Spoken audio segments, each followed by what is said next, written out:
La depresión, estuve leyendo el otro día que solo afectaba al 1% hace 100 años de la población y ahora afecta a un 15, un 20, un 25%. Sí, es curioso, ¿verdad? Hemos aumentado de una forma exponencial la capacidad de salud, la capacidad económica, sabemos que ahora vamos a ser mucho más viejos, vamos a llegar tal, que nuestros hijos no se van a morir de una enfermedad, pero sin embargo cada vez las enfermedades psiquiátricas y psicológicas están aumentando. Por un factor muy simple, lo van a entender enseguida, la incertidumbre. El ser humano no está preparado para soportar la incertidumbre. El único animal que puede soportar, que puede tener incertidumbre, que puede tener que decidir, es el ser humano. Ningún otro animal decide, actúa según su instinto. A medida que aumenta la incertidumbre, aumenta la duda y aumenta la ansiedad. ¿Por qué? Porque nuestro cerebro, las partes más primitivas de nuestro cerebro, no diferencian un miedo de otro.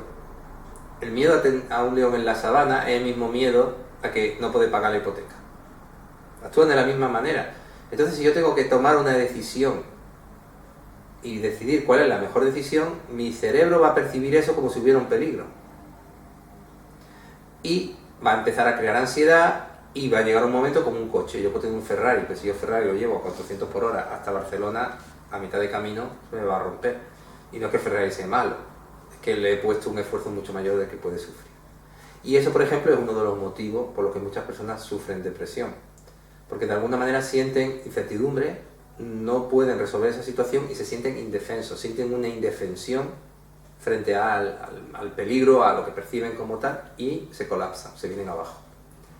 Otras veces hay personas que sufren depresión, sobre todo los hombres, porque no se sienten útiles. O sea, yo he basado mi vida en mi objetivo, tal, y de pronto tengo 60 años y mi empresa ha cerrado y me han echado, o me han jubilado. Entonces ya me siento como que ya no sirvo, no soy útil, no aporto. También le pasa a muchas mujeres, ¿no? Una mujer que toda su vida ha cuidado de su marido, de sus hijos, ha sentido cuidadora de sus padres, y de pronto pues, ha tenido un accidente, se queda en la casa y le tienen que hacer todo. Ella no entiende la vida así, y se deprime profundamente, y lo paradójico es que a medida que se va deprimiendo, cada vez se siente más inútil, con lo cual hace menos, con lo cual va a entrar en una depresión, que es lo típico de cualquier persona que ha sufrido depresión, sabe que es un círculo vicioso, ¿no? A mí me gusta decirle a mis pacientes que no hay cosa que canse más que no hacer nada. Y por eso a las personas que tienen depresión siempre tratamos que intenten hacer lo más fácil, lo más sencillo, pero que hagan algo, que salgan de ese círculo vicioso. Porque si no se encuentran en una arena movediza que mientras más se mueven más se hunden. Y hay que intentar que hagan algo, lo más sencillo, lo más básico, pero que de alguna manera sientan que empiezan a tener el control. El depresivo piensa que ha perdido el control de su vida. Uh-huh. Hay depresiones que son debidas a que he tenido una infancia terrible, mis padres eran alcohólicos y me pegaban, o he sufrido abuso y siento que soy defectuoso. Y hay otras depresiones que son debidas a que en un momento dado de mi vida he tenido un percance que me ha interrumpido, ¿no? He percibido que he perdido el control de mi vida. Un accidente, mi empresa ha quebrado por la crisis, mi pareja me ha dejado.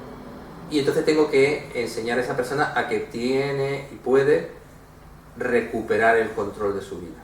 La farmacología ayuda, pero la farmacología lo que va a hacer es que va a aliviar los síntomas.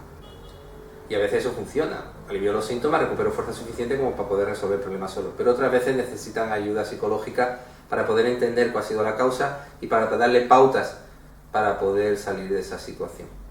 El que sufre depresión sufre mucho, porque además la depresión conduce a tener muchísimos dolores. La depresión produce cambio en el tálamo y produce dolores. Y la gente que tiene depresión muchas veces se quejará de tener muchos dolores. Estar muy cansada y la gente no lo entiende. ¿De cómo estás cansado si no estás haciendo nada? Pero te vuelvo a repetir, no hay cosa que canse más que no hacer nada. Nuestro cerebro gasta el 30% de nuestra energía en condiciones normales. Si yo además estoy todo el día dándole vueltas a todo, cuál es la mejor decisión, qué es lo que tendría que hacer, o reviviendo una y otra vez aquello que me pasó, la injusticia aquella, gastaré el 60 o el 70% y no tendré energía para mi cuerpo. No tendré energía para hacer bien la digestión, no tendré energía para tener sexo, no tendré energía para quedar con los amigos. Y entraré en ese círculo vicioso que cualquier persona que tenga depresión sabe, es un verdadero infierno. Me ha llamado mucho la atención que has dicho que la incertidumbre nos genera esa situación a veces de colapso. Claro. Bueno, ¿y eso cómo podemos enfocarla? O sea, ¿qué podemos hacer para reducir esa incertidumbre? La molesta, claro. Bueno, una de las cosas que yo siempre recomiendo es vivir en el presente. El ser humano es el único animal que puede vivir en el futuro a voluntad o en el pasado a voluntad.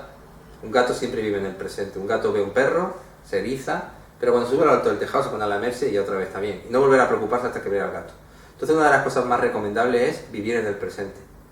Porque vivir en el futuro con miedo o vivir en el pasado con miedo genera mucha ansiedad, porque mi cerebro no diferencia lo que es mi cerebro emocional no diferencia lo que es real de lo que es imaginario, y va a percibir eso como si el peligro fuera tan real como un león en mitad de la sabana. Real y constante, ¿no? Como si el peligro, o sea, claro, el no pago de la hipoteca dentro de 3 meses se supone que cada día no estoy pagando la hipoteca, con lo que claro, cada día es un problema, claro, entonces, cada ¿no? día y cada hora y cada minuto. No o sea, cada minuto está el león ahí, ¿no? Cada claro, minuto. Claro, me va a quitar la casa. Es agotador. Claro, totalmente. O por ejemplo, tuve un accidente de coche, y tengo miedo de que vuelva a tener un accidente de coche.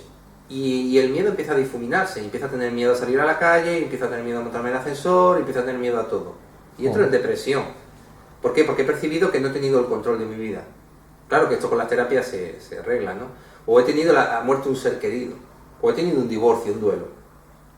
Y siento que no merezco que me quieran, no merezco ser querido, y empiezo a entrar en esos pensamientos de no voy a encontrar a nadie, nadie me va a querer, soy un fraude, y entonces vuelvo a entrar en depresión. Y la sensación es horrorosa, porque la persona además que está deprimida sabe que lo que le va a curar es salir, volver a recuperar su vida normal, pero es que no puede, real y literalmente no puede, no tiene fuerzas para poder hacer eso, no tiene las estrategias para poder romper esos círculos viciosos. Vale. Has comentado antes que la clave está en el vivir en el presente, en el aquí y el ahora. Yo he dicho que una de las claves es vivir en el presente. Claves. Vale, ¿y eso cómo se consigue? Porque decirlo es muy fácil, pero con mucha gimnasia mental. Y hay un libro que recomiendo mucho que es El poder del ahora. Y es, por ejemplo, de Tolkien. Sí, de Tolkien. Teniendo mucha gimnasia mental, claro. A mí eso me llevó un año, O sea, no es fácil, pero es cada vez que tu mente se va al pasado, intentar volver al presente. Cada vez que tu mente se va al futuro, volver al presente. Dicho esto, personas que han sufrido un trauma severo no pueden hacerlo. Tú puedes darle ese consejo y lo hacen muchos psicólogos o lo hacen muchos coaches o tal. No, tú olvida eso. Eso ya ocurrió, déjalo estar ahí. No pueden porque su cerebro ha quedado traumatizado y viven una y otra vez en el trauma como si estuviera ocurriendo ahora. Y ahí es cuando se necesita la intervención del psicólogo para ayudarle a salir de ahí. Porque no pueden salir solos, están prisioneros en ese momento. Del futuro sí, del futuro es gimnasia mental, es meditación, tal, hacer deporte.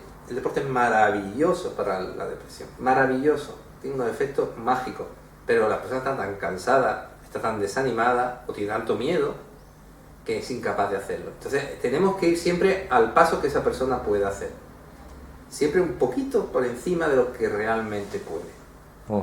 Tenemos que acompañarle ahí, pero un poquito por encima. Tú tienes depresión, estás en el sofá y llega una persona que te quiere mucho y dice: lo que tienes que hacer es darte un paseo y distraerte. La persona te mira como diciendo: tú eres tonto, como si yo ya no lo supiera. Eso ya lo sé yo, que lo que tendría que hacer es eso, pero es que no puede. Entonces hay que encontrar primero cuál fue la causa que provocó esa depresión. ¿Es un problema de la infancia? ¿Es un problema puntual que ha ocurrido luego? ¿Es un problema mixto? ¿Es un problema de que he perdido un trabajo? ¿Es un problema de que tengo miedo a lo que va a ocurrir en el futuro? ¿Es un problema que tengo miedo de que mi pareja me vaya a abandonar? Es un problema. Y una vez que tengo el diagnóstico, he evaluado a esa persona, la he conocido, empezamos a plantear las estrategias para ayudarle a que pueda salir de esos pensamientos redundantes, de esa sensación de cansancio, de esa sensación de no tengo el control de mi vida. ¿Vale? Y ahí es donde actúa el terapeuta.